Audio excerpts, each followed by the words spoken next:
కేంద్ర ప్రభుత్వం నుంచి లేఖ వచ్చింది.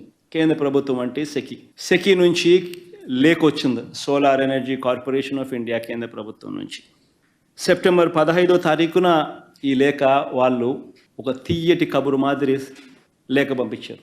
రాష్ట్ర ప్రభుత్వం ఆ లేఖ సారాంశం చూస్తే, సెప్టెంబర్ 15న వాళ్ళు రాసిన లేఖ ప్రభుత్వం సారాంశం చూస్తే, రాష్ట్ర ప్రభుత్వాన్ని ఒకవైపున పొగుడుతూ, రాష్ట్రం చేస్తూ ఉన్న మంచిని ఒకవైపున అభినందిస్తూ, the innovative model promoted by government of AP to utilise renewable energy with a view to achieve sustainable agricultural growth while lowering cost of cultivation by providing daytime power supply to farmers at competitive prices is noteworthy. This indeed will go a long way in uplifting the living standards of the farmers without increasing the financial burden on state discounts.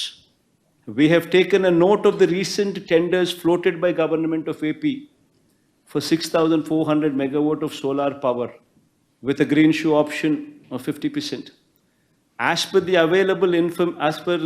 available information in public domain, few of the bidders have offered a tariff of 2.49 per kilowatt hour in the tender of GOAP. అంటే మనకు lowest offer ఏదైతే మనకు వచ్చిందో ఆ lowest offer మేము గమనించినాము.